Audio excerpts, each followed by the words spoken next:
corazón limpio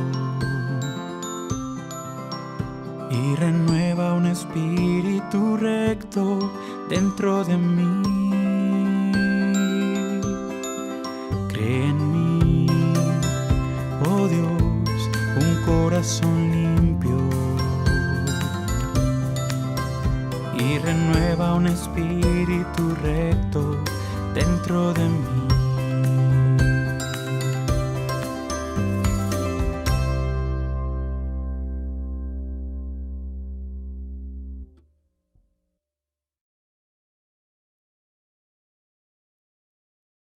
Buenas tardes, hermanos. Las canciones para hoy son dos de nuestros himnos, el número 80, Dad al Padre toda gloria, y el 384, haz lo que quieras de mí, Señor. Pues podemos comenzar dándole la gloria y la honra a Dios, nuestro Padre, que está en los cielos, porque Él es el que tiene misericordia con nosotros, Él es fiel, y Él es el que puede moldear nuestras vidas para cumplir su propósito en nosotros y que podamos darle a Él solo lo mejor. Pues bendiciones, hermanos.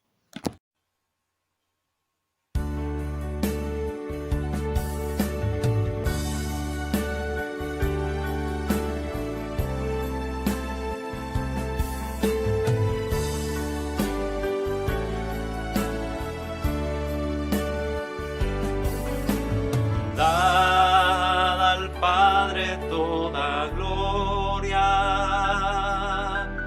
dad al Hijo todo honor y al Espíritu Divino alabanzas del honor.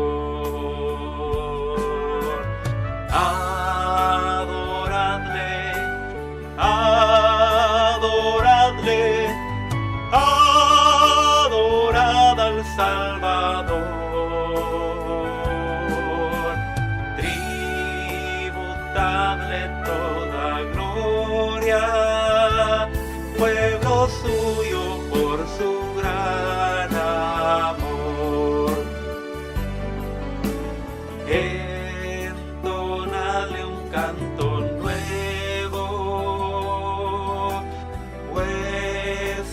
libres del Señor, tierra, cielo, mar y luna, gloria dan al Trino Dios. Adoradle, adoradle, adorad al Salvador, tributadle toda gloria, pueblo suyo por su grande amor. Adoradle, oh Iglesia, por Jesús tu Redentor, rescatada por su gracia, libre por su grande amor. Yo te adoro, yo te adoro, yo te adoro, buen Jesús. Yo te adoro, reverente, oh Cordero Santo de mi Dios. Yo te adoro, yo te adoro, yo te adoro, buen Jesús. Yo te adoro, reverente, oh Cordero Santo de mi Dios.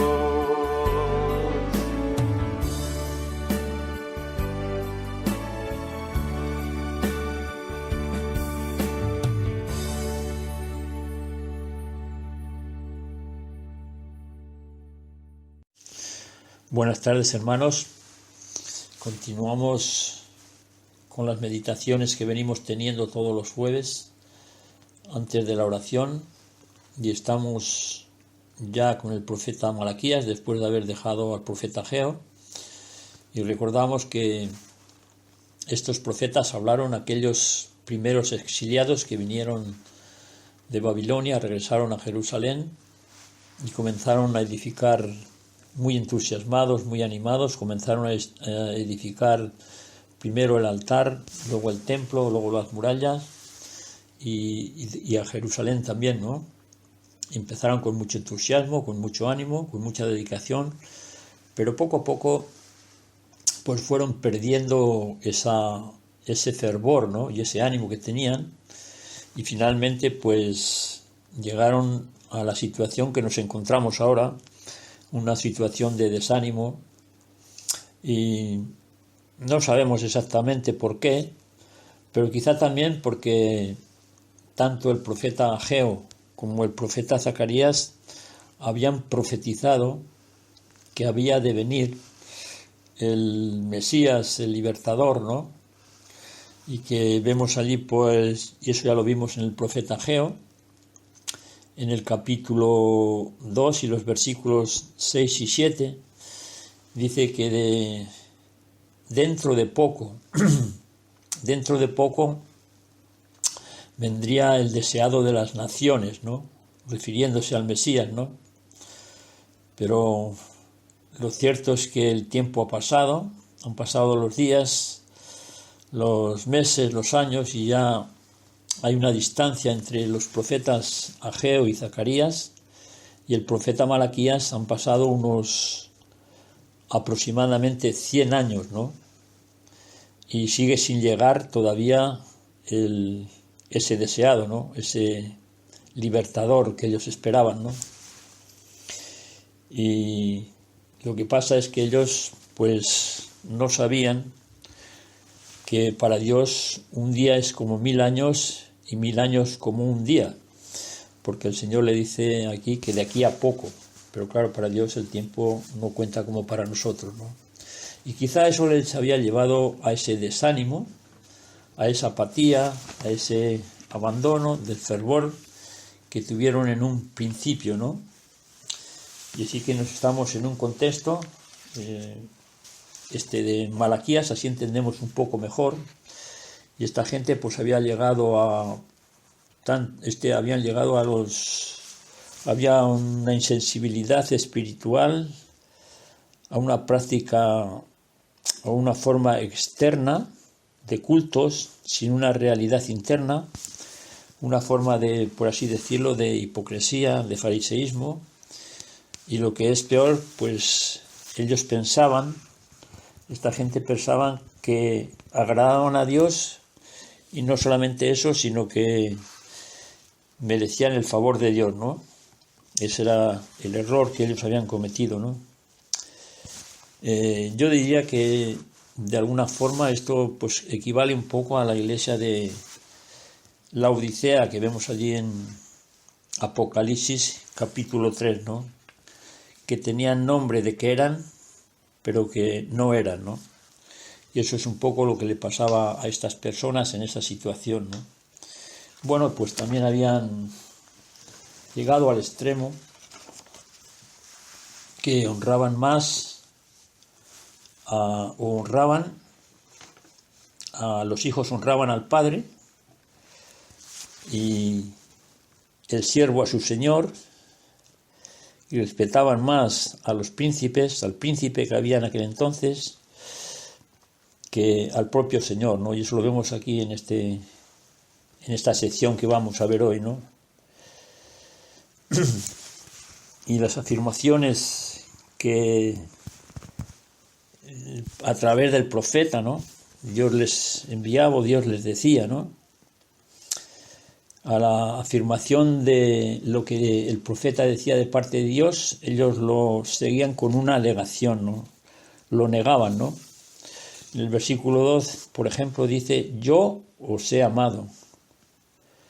Y ellos decían: ¿en qué nos has amado? Es decir, había una insensibilidad, una falta de discernimiento acerca del amor que Dios había tenido para con el pueblo de Israel, ¿no? Y no tendrían más que mirar un poco lo que había ocurrido hasta aquel entonces y que sin duda sus padres se lo habían enseñado, pero que ellos no lo tenían en cuenta, ¿no? Claro que estas negaciones a las afirmaciones que Dios hacía acerca de ellos, que los había amado y ellos decían que no, o que estaban deshonrando su nombre y ellos lo ponían en tela de juicio, pues de alguna manera estaban poniendo a las declaraciones de Dios en evidencia, ¿no? Estaban poco menos que acusando a Dios de que no le estaba diciendo la verdad, ¿no? Le estaban haciendo un poco menos que mentiroso, ¿no? Porque ellos lo negaban. Todas las afirmaciones que hacían el profeta, ellos sistemáticamente las negaban, ¿no? Como dice la primera epístola de Juan, si decimos que no tenemos pecado o que no hemos pecado, le hacemos a Dios mentiroso, ¿no? Y eso es un poco lo que estaban haciendo esta gente, ¿no? Estaban poniendo poco menos que a Dios de mentiroso, ¿no? Bueno, pues vamos a leer los versículos que nos tocan hoy, desde el 6 hasta el versículo 14, y dice así el profeta. Versículo 6: el Hijo honra al Padre, y el siervo a su Señor. Si pues yo soy Padre, ¿dónde está mi honra? Y si soy Señor, ¿dónde está mi temor? Dice el Señor de los ejércitos. A vosotros, sacerdotes que menospreciáis mi nombre y decís, ¿en qué hemos menospreciado tu nombre? En que ofrecéis sobre mi altar pan inmundo, y todavía decís, ¿en qué te hemos deshonrado? En que pensáis que la mesa del Señor es despreciable. Cuando ofrecéis el animal ciego para el sacrificio, ¿acaso no es malo? Asimismo, cuando ofrecéis el cojo o el enfermo, ¿acaso no es malo? Preséntalo pues a tu príncipe. ¿Acaso le serás grato o te acogerá benévolo?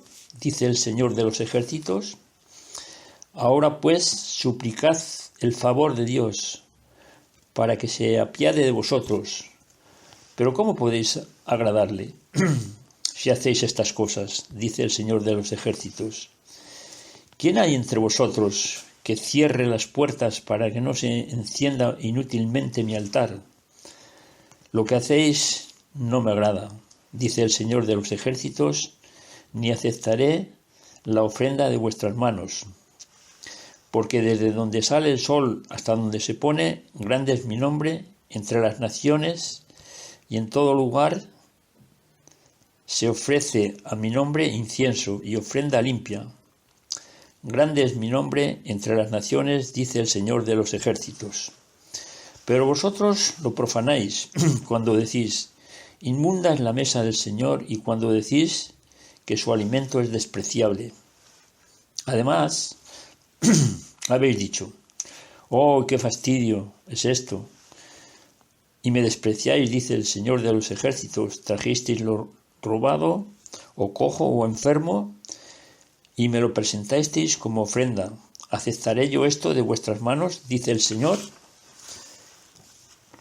Versículo 14 dice, maldito el que engaña, el que, aunque tiene machos en su rebaño, promete y sacrifica al Señor lo dañado, porque yo soy gran rey, dice el Señor de los ejércitos, y mi nombre es temible entre las naciones. Bueno, comenzamos con el versículo 6, en el que a través de unas enseñanzas sencillas que ellos conocían, el profeta trata de remover sus conciencias para hacerle ver la situación en la que ellos estaban, o los errores que ellos estaban cometiendo, ¿no? Dice el versículo 6, el Hijo honra al Padre y el siervo a su Señor, ¿no?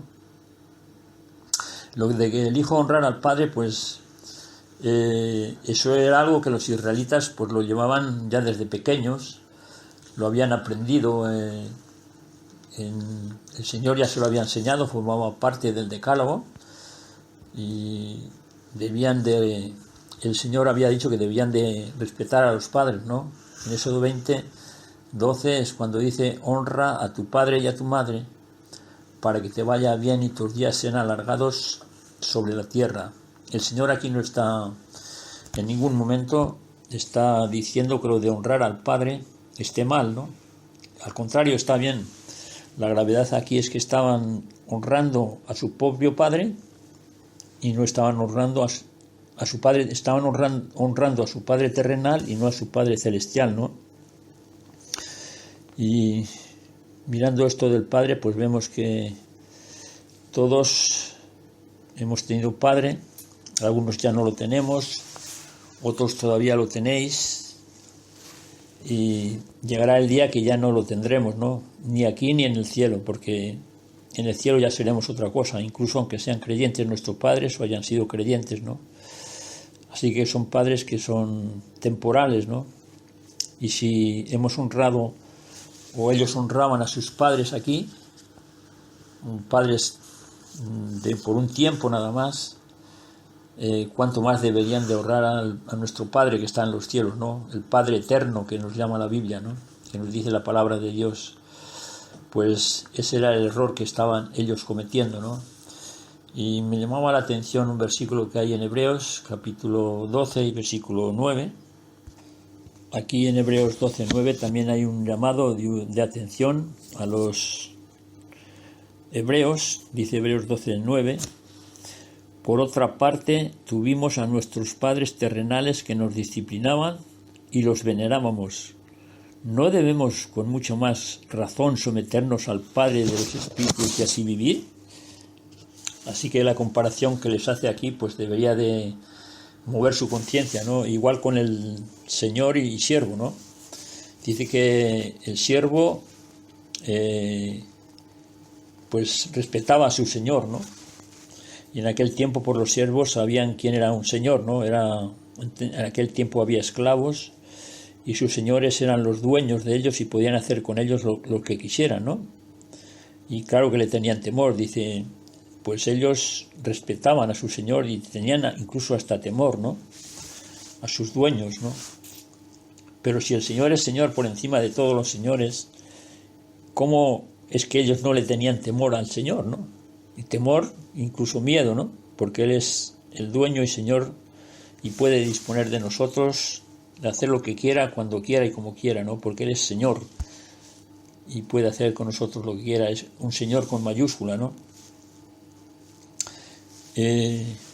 Igualmente esas cosas que ellos hacían, esos sacrificios en forma irreverente, ¿no? Como lo hacían, ¿no?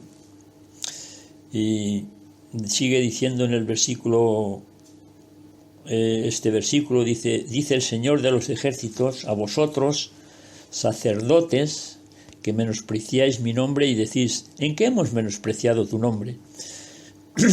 Y en los versículos 7 y 8 pues pasa un poco a explicarles en qué consiste el menosprecio, ¿no? Y la falta de respeto que ellos tenían por las cosas que Dios había ordenado, ¿no?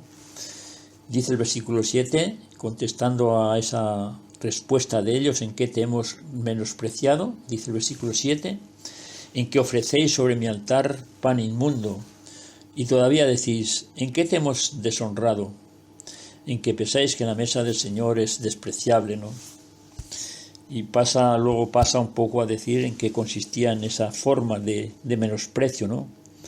Cuando ofrecéis el animal ciego para el sacrificio, ¿acaso no es malo? Y así cuando ofrecéis el cojo o el enfermo, ¿acaso no es malo? Preséntaselo a tu príncipe, ¿no? ¿Y acaso le serás grato? ¿O te acogerá benévolo? Estaban deshonrando a Dios con esos animales con imperfección y defectuosos, ¿no? Y que el Señor había prohibido explícitamente en el libro de Éxodo y de Deuteronomio, ¿no? En Levítico capítulo 19, no Éxodo, sino Levítico 29, y los versículos 19 al 22 explica cómo deberían de ser los animales, y también en Deuteronomio 15, 21, que es el que vamos a leer por ser el más corto. Dice Deuteronomio 15:21, pero si tiene algún defecto, si es ciego o cojo, o tiene cualquier otra falta, no lo sacrificarás al Señor tu Dios, ¿no? Yo ya había explicado claramente cómo deberían de ser los animales, ¿no? Perfectos, sin tacha, y eso nos habla un poco de la perfección de Dios, de la santidad, ¿no? Que Él es santo, Él es perfecto, ¿no? Y que luego lo vemos allí en Primera de Pedro 1:18 y 19, ¿no? Cuando Cristo, que es el Cordero perfecto, sin mancha y sin contaminación, fue ofrecido por nosotros, ¿no? Y en Él culmina o tiene todo su cumplimiento la exigencia de Dios, ¿no? Pues estos hombres habían perdido el respeto por las ordenanzas que Dios había puesto, ¿no?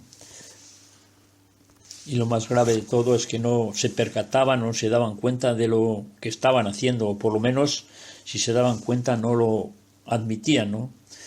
Y es curioso cómo acaba este versículo 9, dice, preséntaselo a tu príncipe, a ver qué es lo que él te va a decir, ¿no? Cuando él habla aquí del príncipe se está refiriendo, pues, al gobernador o al príncipe que había puesto los medopersas, ¿no? Porque no olvidemos que Ciro había dado una orden para que esta gente regresara y construyeran las cosas que ellos podrían construir, pero siempre era bajo una revisión, bajo el control del gobierno medo-persa, que era el que los tenía ocupados, ¿no? Algo parecido ocurrió cuando nuestro Señor vino aquí, cuando estuvo entre nosotros y estaba el gobierno romano, y Pilato y el gobierno romano les dejaba hacer o les permitía ciertas cosas, pero siempre bajo su control, ¿no? Pues algo parecido es lo que está diciendo aquí. Él será el príncipe del que está hablando, y si vosotros le presentáis a vuestro príncipe un cordero allí con la pierna rota, delgado, maloliente, por así decirlo, ¿creéis que os va a recibir bien? Y si a él no se lo presentáis así, ¿a mí me lo vais a presentar? ¿Qué ejemplo, ¿no? Y es lo que estaban haciendo justamente. Algo que no le presentarían a un príncipe, se lo presentan al Señor, ¿no? Oh, ¿a qué situación habían llegado estas personas, verdad? Vamos al versículo 9. El versículo 9 dice, ahora pues suplicad el favor de Dios para que se apiade de vosotros. Pero, ¿cómo podéis agradarle si hacéis estas cosas? Dice el Señor de los ejércitos. Bueno, este versículo parece un poco difícil de interpretar porque comienza diciendo que supliquen el favor de Dios para que se apiade de nosotros, pero finalmente le dice, ¿cómo podéis agradarle si hacéis estas cosas? En otras palabras, vuestras oraciones y lo que estáis que hacéis a mí, si no van acompañadas de un arrepentimiento genuino, vuestras oraciones no van a ser escuchadas, ¿no? Eso es lo que está enseñando este versículo. ¿Cómo podéis agradarle si hacéis estas cosas? Mientras permanezcáis haciendo estas cosas, el Señor nos va a bendecir, ¿no? El tiempo va pasando, vamos a finalizar ya, aunque queda mucho, ¿no? Pero dice el versículo 10, ¿quién hay entre vosotros que cierre las puertas para que no se encienda inútilmente mi altar? Lo que hacéis no me agrada, dice el Señor de los ejércitos, ni aceptaré la ofrenda de vuestras manos, ¿no? Bueno, este versículo dice que a ver si hay alguien que cierre las puertas para que no ofrezcan sacrificios, porque para hacer lo que están haciendo es mejor que no lo hagan. Es lo que está diciendo, ¿no? Y parece ser que en aquel entonces había la costumbre de que un sacerdote se ponía a la puerta de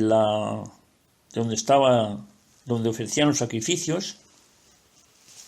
Este hombre examinaba a los animales y si veía que había alguno defectuoso, pues lo echaba para atrás, ¿no? Claro, aquí eran culpables el pueblo por llevar los animales y los sacerdotes por recibirlos y admitirlos y sacrificarlos, ¿no? O sea que estaba implicado todo el pueblo, ¿no? Pero él se pregunta, ¿es que no hay nadie que pueda cerrar la puerta, ¿no? Que cierre, que tape la puerta para que nadie pase, ¿no? Que ponga un torniquete, ¿no? Y cierre la hemorragia, ¿no? Para que no se sacrifiquen más animales allí de esa manera, ¿no? Me venía a la mente lo que... A mí no había gente que tuviera celo por las cosas del Señor, ni un sacerdote había. Me venía a la mente lo que ocurrió, ¿no? Allí en Números capítulo 25, cuando dice que un israelita tomó a una madianita a la vista de todo el pueblo de Israel y se fue con ella a la tienda, ¿no? Y dice que Finés, que era nieto del sacerdote Aarón, cogió una lanza y los atravesó a los dos, ¿no? Un hombre con celo por las cosas santas del Señor. Y dice que separó la mortandad e hizo justicia, ¿no? Pues aquí no había nadie que hiciera justicia, nadie se percataba de las cosas que estaban haciendo, ¿no?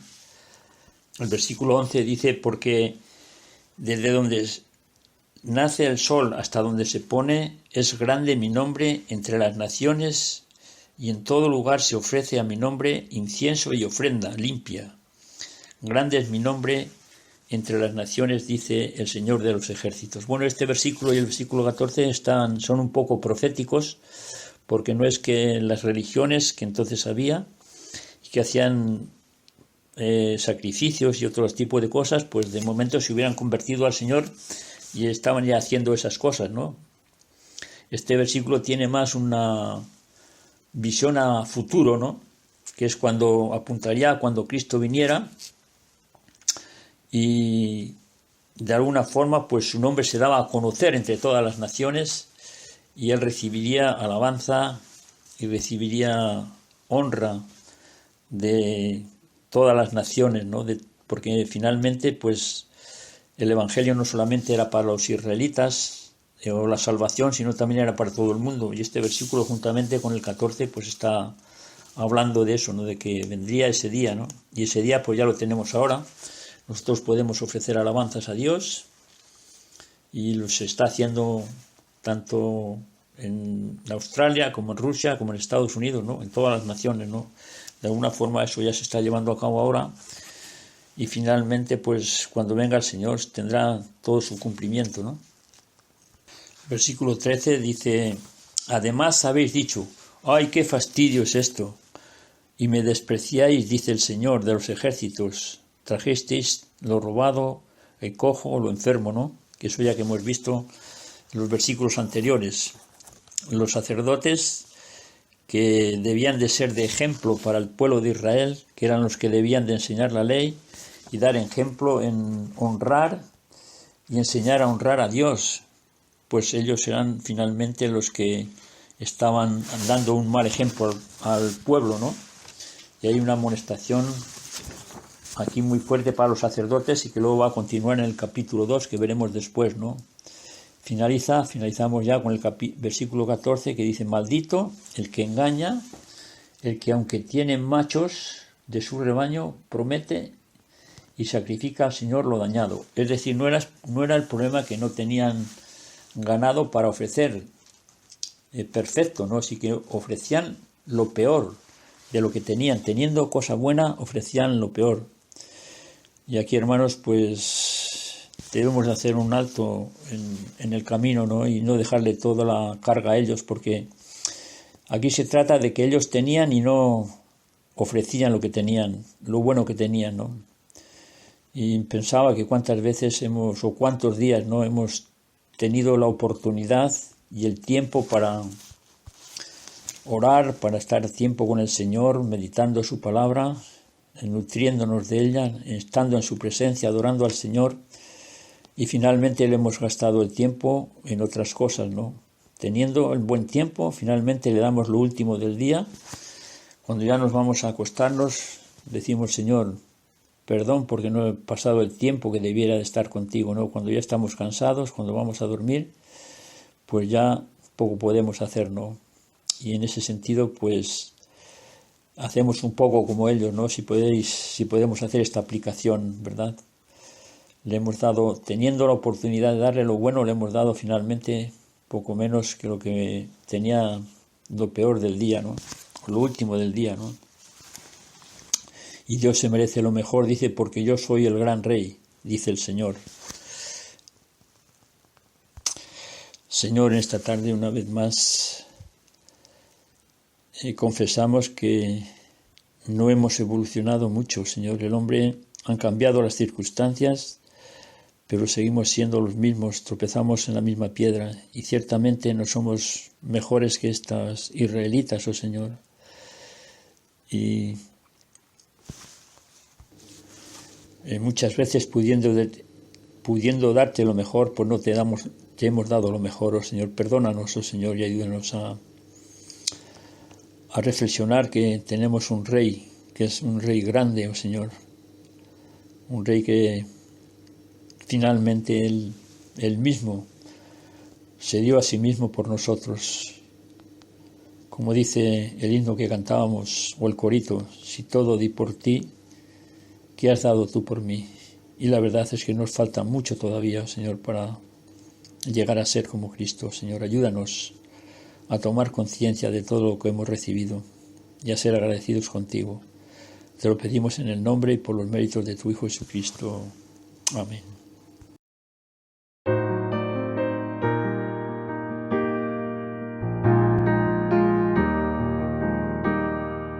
Haz lo que quieras, Señor, de mí.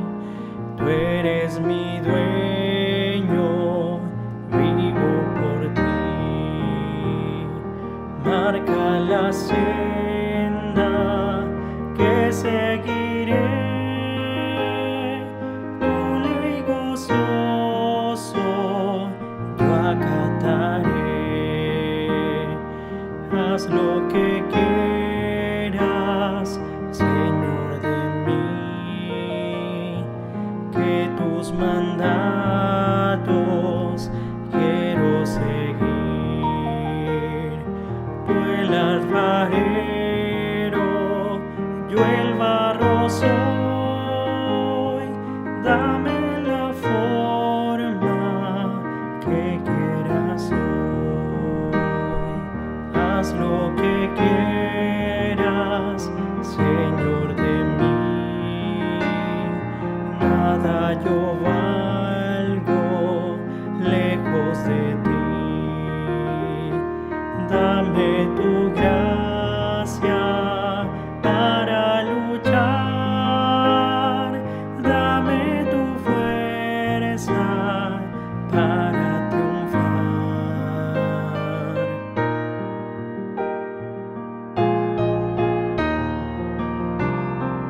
Haz lo que quieras con mi clamor. Nada yo quiero sino tu amor. Pueda en mi senda mirar tu faz.